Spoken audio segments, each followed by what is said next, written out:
Today we have Chad Graves on the show.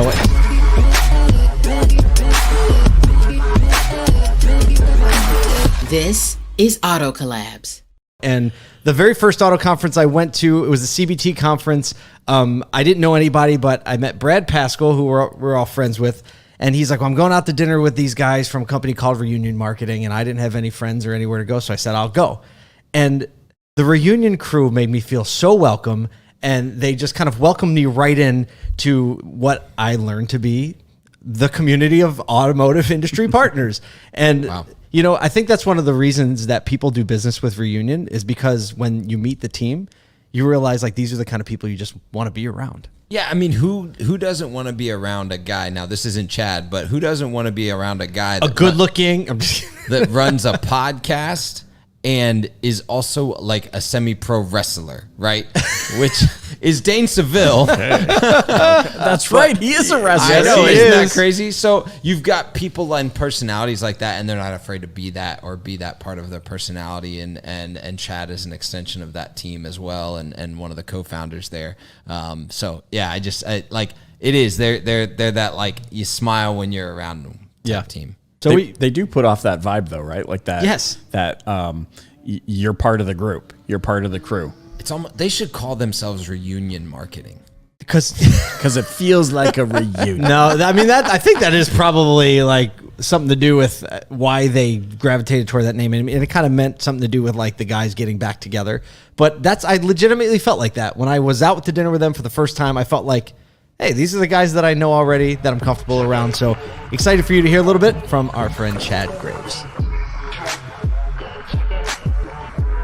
Chad, man, it's so good to be sitting with you. Finally, we were just talking how I don't think we've ever podcasted together before.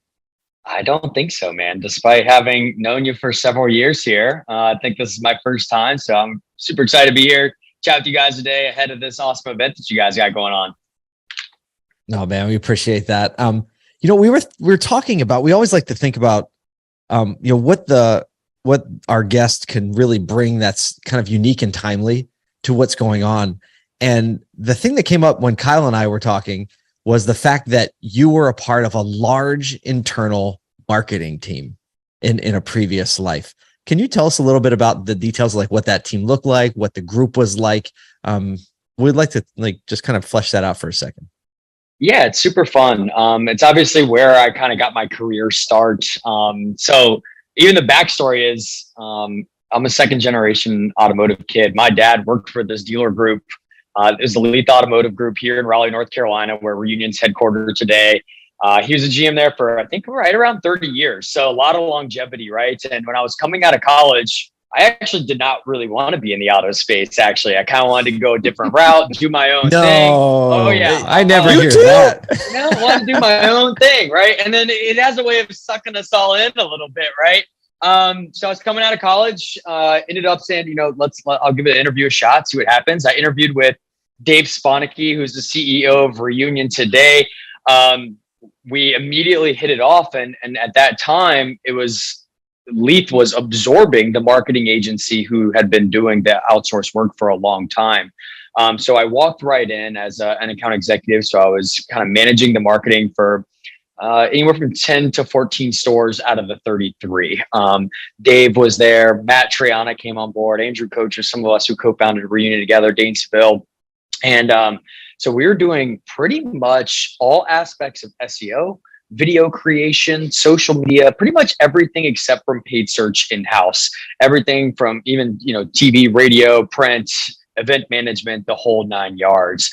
So at that time, supporting 33 stores, we had a team of around 20 or more folks, actually. So it was a pretty comprehensive deal. And it created a lot of success for that group over in really just a short time, the way that we were looking at data, making decisions.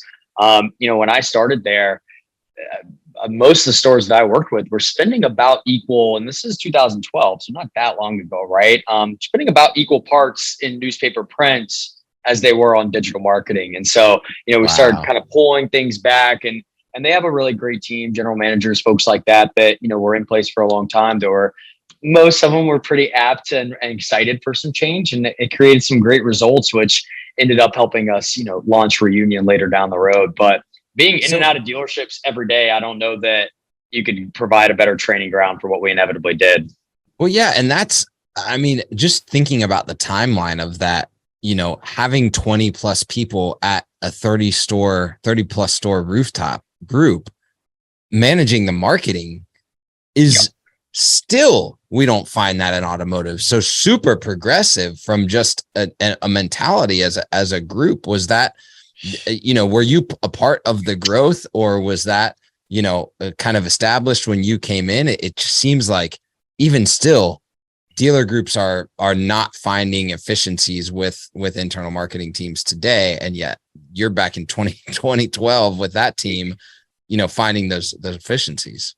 Yeah, I think it takes the right mix, right? I mean, I think that, those of us that were there at that time and really looking to get it started, we really felt like a big part of that team and a big part of that dealer group. And we were really, I don't want to say put it under the pressure, but we definitely felt responsible for the success, right? Like when the dealerships that I worked with sold a lot of cars and had great months and had all-time profits, like we felt partly responsible for that. And I think that was so huge. And I think that's one of the things where, marketing and dealerships still struggle a lot today, is like how much of that success can be attributed to the marketing and advertising, right? It's kind of a tale as old as time, but it was great. And I think, the last 3 years that we were there, they saw some explosive growth in the website traffic, leads, phone calls, things like that, which propelled that success and helped tell that story a lot too. So what was the impetus from, it sounds like a ton of your current team, at least the leadership and co-founding team in Reunion, what was the impetus for moving out and saying, hey, look, we need to support other dealers and kind of do this on our own, because you see such success over here in the dealer group, and now moving to supporting a wider swath of dealers across the country and held in the Southeast now. But why was that like the decision made instead of continuing to kind of press in? It was a lot of thought, a lot of time. But I think all of us were wanting to do something bigger, right? I mean, that group it's rock solid, still have multiple stores all within this market, but that's where it was going to stay, right? And I mean, at the time, I was younger and definitely ready to take a risk. And I think all of us were. I mean, Dave was the only one with kids at the time, and sure, everybody thought he was a little bit crazy, but I think we all believed in the team. We believed in the folks around us. We believed in the strategy, and we left with no clients in May of 2015, and have built up and continued from there. But it was a lot of discussions, a few beers to kind of work up that courage, right? But we had a great time, and we never looked back. And I think we believed in each other and knew we had something special even at that time, a core group that was willing to work and willing to put the hustle in. As you guys know, that's half the battle, is finding the people that know that you can hold them accountable to work just as hard as you're willing to put that in. And I think we knew we had that. We knew we had something special and wanted to see how far we could take it and how exciting it could be and do something good. I do think that we also saw a void at that time. And I think other companies have sprouted up since then. But at the time, pretty much everybody was working with only a few digital marketing companies and right. Website providers. And we saw a chance to be a boutique, more hands-on style company that we could really make a difference for dealers all around for. It's unique, I think, that you have so many people in a company that have that pedigree of having been in the stores day in and day out for a long period of time, doing the same thing together as an industry partner as they were doing together, right, on the dealer side. Like that's a pretty unique story. Which means when you walk into dealerships and you get to work with dealers all over the country, what do you think are the things that stand out? Like the trip lines that stand out, where you see a lot of different sizes of internal marketing teams and other dealerships. Like when you walk in, you definitely have that experienced eye where you're going to like, I understand where they're getting tripped up there. I kind of know what's going on there, even though they haven't told me yet. What are the common ones that kind of come up all the time? Man, I just bought a new vehicle with my wife. And I was talking to her in the showroom saying, I can tell you, we leased a new Mazda CX-5. It's the one she's had her eye on. We're expanding our family, so we needed a bigger SUV, and it's been great. Absolutely love it. But going through the shopping process, not buying for the first time in my life, really, from somebody I knew, was a whole different ball game now, right? So that was interesting. But I'll tell you, I was joking with her in the showroom saying, you know, I can tell within about 5 minutes of being in a dealership how it's performing and how it's functioning in a normal market, right? Which I wouldn't say that we're in today, where, you know, they showed me three and they're like, this is what you can buy. This is your option. That's it. You know, a little different today, a little different, right? But I think that, you know, the first thing I look for, Paul, and I think this goes back to, you know, the car business is a people business before anything else. If I walk in the dealership and I can make it all the way around the showroom without anybody asking me how I'm doing, what I'm looking for, is anybody helping me, that's usually strike one for me, right? And it's, I think it's our people. And even if I'm waiting and working with a salesperson, who's going to be that second point of contact to that manager that's going to walk by and say, hey, I know you're working with Paul, but, you know, I want to make sure if you need anything, you know, my name's Chad, and or Kyle's in the back, he'll help you, you know, like that kind of process. But I think the other thing that a lot of progressive dealerships are doing more is showing off what they are doing community wise, things like that, as soon as you walk in the showroom. But, you know, you can usually tell, I think, too, by where the management is sitting in relation to the dealership. Are they still up in the classic tower, looking down over everybody, or are they, you know, are they out? Are they in meetings? Are they doing that? And there's different styles of management today, but usually those are kind of some of the things that I look for just to get a pulse on what kind of dealer am I going to be talking to today. And it comes in all shapes and sizes.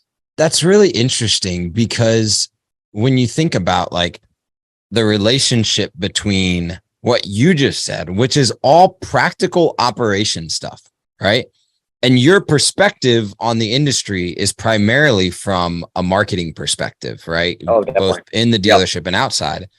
And I think a lot of people, that's some of the struggle in what you said early, that there's this disparity between like what's marketing doing, what's the dealership doing, and not recognizing that those are so intertwined, right? That like if one's doing well, the other one's probably doing well at the same time, because they're building blocks that stack like intermingled together, not separate buildings that are trying to do different things, right? Most definitely. Yeah, I think, you know, going back to that original experience, you know, like we helped implement, or not implement, some stores already had it, but like your V Autos and your Max Digitals that really brought online merchandising, things like that into the forefront. And, you know, there's things in that system that help power marketing, and there's things that you can do with marketing to help make that system, you know, that everything should tie together, right? And that's ultimately when we're looking for like our ideal fit, ideal partner. It's somebody who's willing to lift up the gates from a transparency perspective and say, hey, look, this is what I have going on here. This is what I have going on here.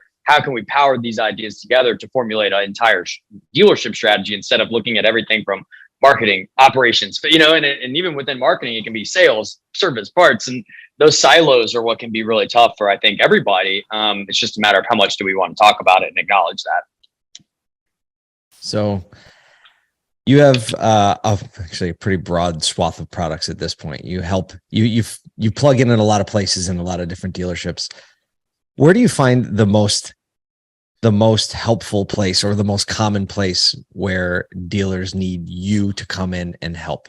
What's the most common place? Because like one of the reasons we're doing even the Auto Collabs podcast is because we say we want to introduce people to we want to introduce dealers to the people and the personalities and the products, you know, that they're going to experience at ASOTUCon. And also, obviously, we know like only 600 people are going to get to go to ASOTUCon, right? It's going to sell out. That's all they're going to be. But a lot of other people are going to be listening to this. So I think it's important, like, for you to talk about the most common thing you help stores with, and why do you think that's the most common thing?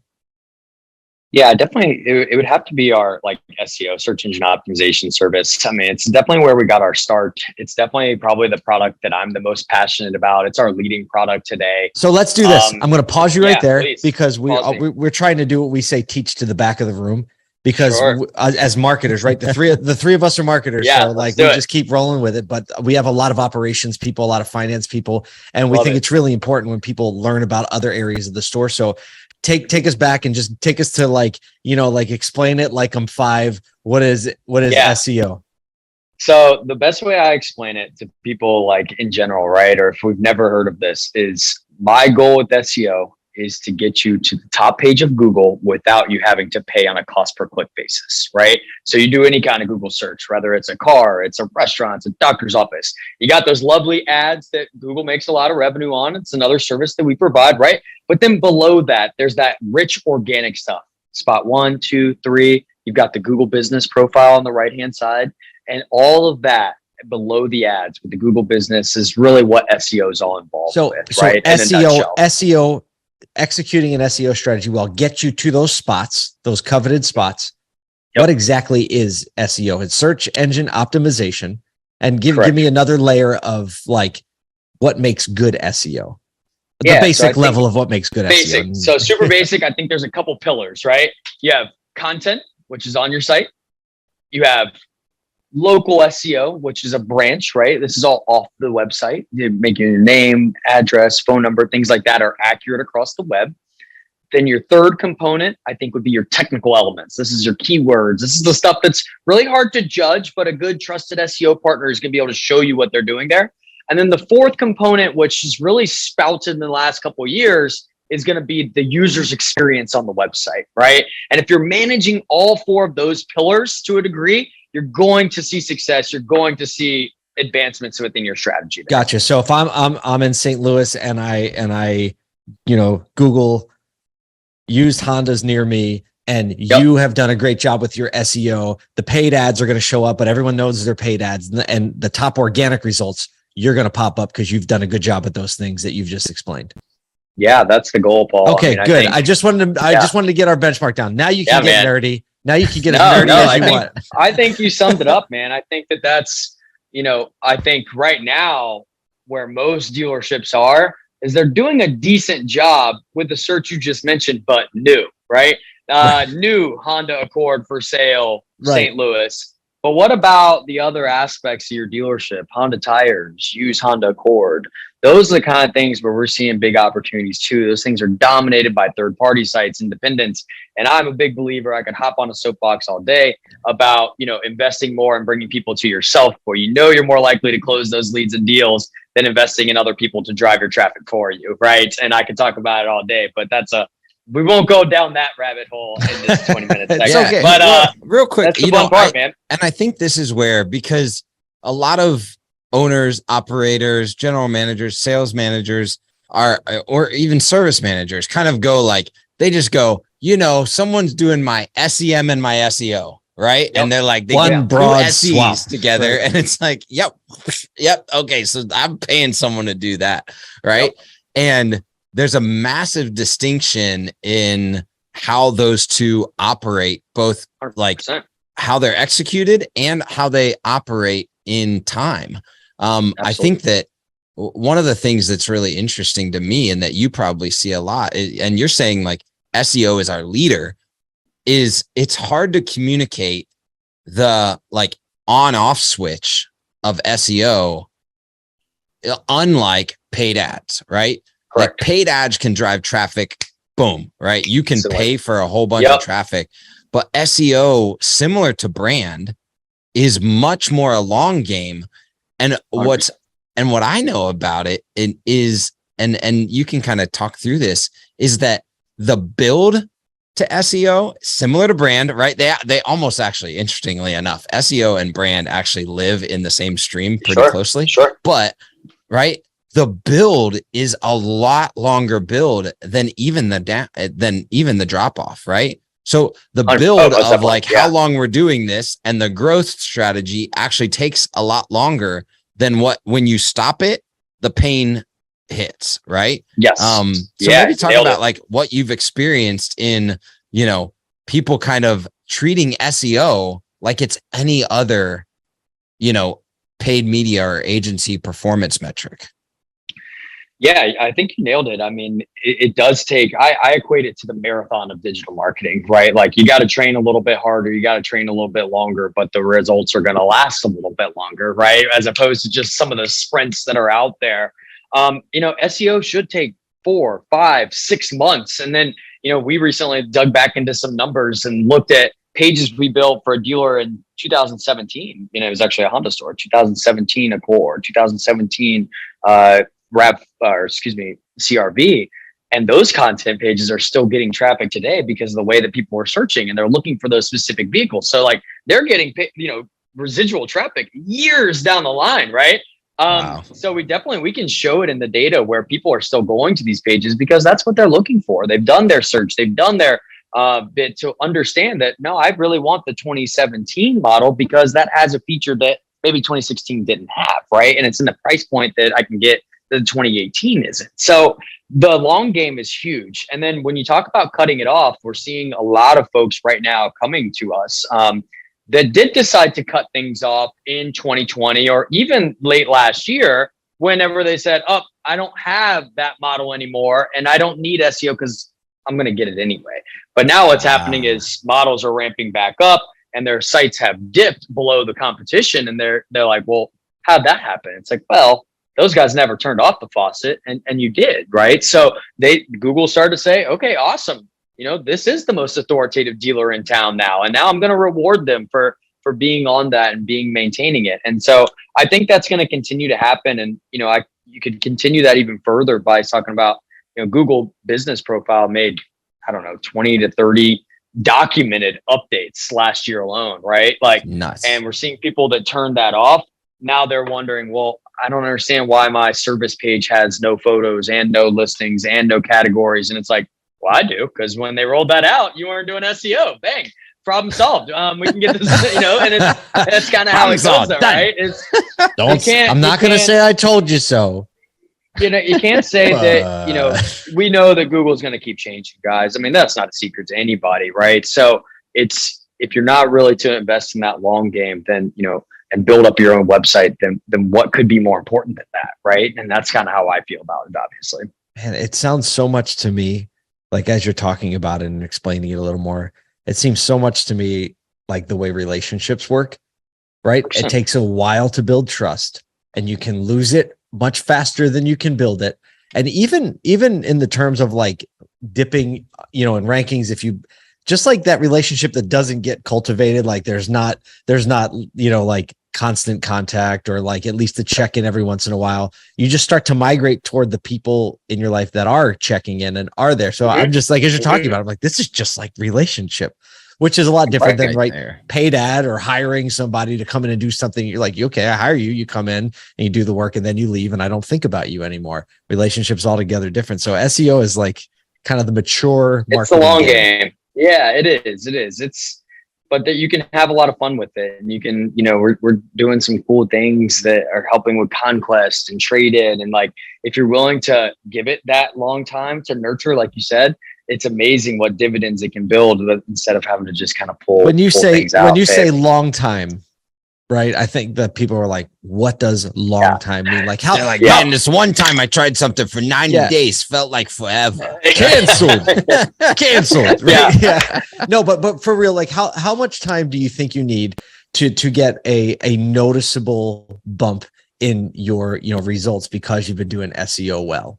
What would you say is a reasonable time? 4 months is kind of our benchmark. Yeah. It's just not too terribly long, right? No, it's not.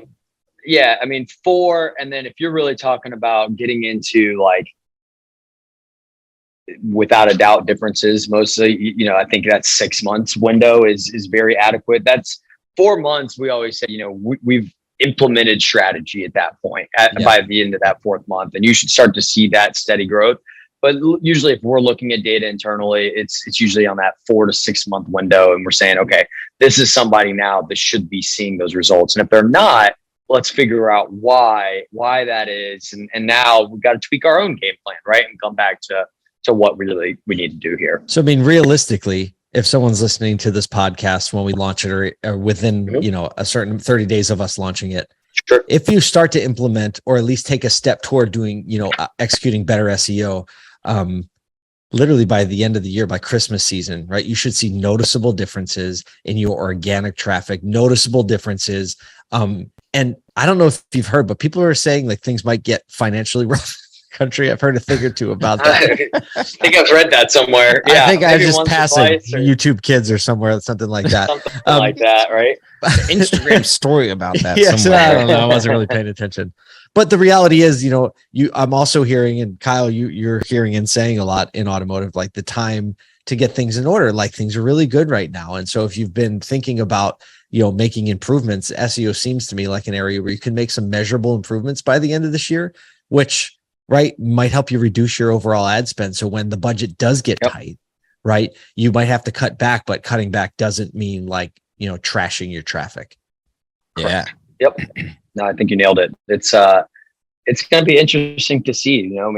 We've lived in a very interesting time these last couple of years. That's an understatement. Let's face it. I was on the very first Automotive State of the Union where people really had no clue what was going to happen. Right. I'm thinking this was like April, May 2020. Is that timeline? It was It was right after NADA, March 2020, early April. Yeah. And for the most part, dealerships have done pretty well since then, right? You're going to have your exceptions, but you look at the last year, and I know several clients who have record years, record sales, and they didn't even have inventory to sell, right? And so it's amazing. And so I think it's always better to, be ready for those things when you don't have to be ready today, right? It's better to be prepared. So, I think just like with anything else, if people are investing now and starting to look at those things and understand what does need to change, what does need to shift, or what opportunities do I have, right? There's a whole host of ways you can look for not a lot of money or no cost even to just understand, okay, this is where I see opportunity and this is where opportunity lies. And for your point, when things maybe do change economically, you're not the last one to the table trying to figure it out. For real. Hey, what's the best on-ramp for people to get a hold of you or kind of find out more about Reunion? Sure. I'm always available for the most part. My email is just chad@reunionmarketing.com. My cell phone is 919-602-0438. Our website address is reunionmarketing.com. We are easy to find. We're all on LinkedIn, Dave, Dane, all of us. And we love having these conversations. So, even if somebody doesn't want to, I'm not ready to pull the trigger today, but I'd like to pick your brain. Cool, man. Let's have that conversation because that's where things like this and good ideas get shared. And that's really what it's all about, right? As I know you guys are big proponents of as well. Here's to that collaboration. Let's go. Amen. Chad, I love it. Chad, thanks so much for spending some time with us today. I'm looking forward to spending some time with the Reunion team at the karaoke event at ASOTU. I love it. Thank you guys. It was a great time. Appreciate it. Looking forward to seeing you guys in Philly. VDP, SRP, SEO, SEM. See, this is like a solid rap, right? It's called the I don't really know what 3-letter word you're talking about rap. And so I think a lot of people are very, very confused about what SEO is. And I think that Chad was hopefully able to assuage some of those fears and just the approach that it takes and the time that it takes to put in. Mm-hmm. And I think as an industry, one, we've got to do a better job at explaining all these 3-letter acronyms across the board. Yeah. But two, I think we need to do a better job at segmenting and understanding where marketing channels and marketing lanes and how they work together and work in and amongst each other. And so I really think that Chad and Reunion are trying to solve that for dealers. And I appreciate that, for a marketing agency to say that they lead with SEO that's a bold tactic for real in this time. Yeah. Michael? Well, I was going to say, it is bold because everything we know, we're in a space where there's SEO, there's lead zombies, right? We exist in troubling waters, Walking Dead lead zombie kind of, where if it can't attribute immediately in a one-to-one fashion to a lead, you're really putting yourself on the chopping block quick. And of course, we know that SEO, while worthwhile, is not an overnight thing. But guys, look, you know me. I try and relate everything back to just regular day-to-day life. Track and field. SEO is like having an acreage and never wanting to mow the lawn, but then complaining that the lawn is never mowed and never cultivated. So here we have these properties that we've, over the last, 25, 30 years, have invested a tremendous amount into ads to drive traffic and, the news spots and the radio remotes. And we want traffic. And we built this property and then we're never willing to cultivate it. We're never willing to make it a pleasing space for all of that traffic, all of those people to come to. And then, of course, we get mad when it doesn't one-to-one attribute to a lead. So I thought he did a great job at dispelling myths around that. The last thing I would add to that is it reminds me of some interviews that I've done with Rand Fishkin, who's the founder of a company called Moz, like world-renowned SEO. Like, you know, Greg Gifford goes to MozCon and speaks and does like a lot of stuff like that. And Rand was really expressing that because it's not immediate, because it requires effort, but can sustain you for extended periods of time, because it's not immediate, it's that thing that it's really hard for us to bite into. So I thought Chad did a great job at, explaining that. For sure. I mean, SEO in general, we live in an environment where we want everything now, not just in the car business, but in everything. And, look, diet pills are something, but eating right and exercising what actually makes you healthy long-term. So I appreciate Reunion's approach to this. I think they're the best people to be at least beating the drum of consistency over time and why it matters. So on behalf of Michael Cirillo, Kyle Mountsier, we're going to keep laughing, and we'll see you next time on Auto Collabs.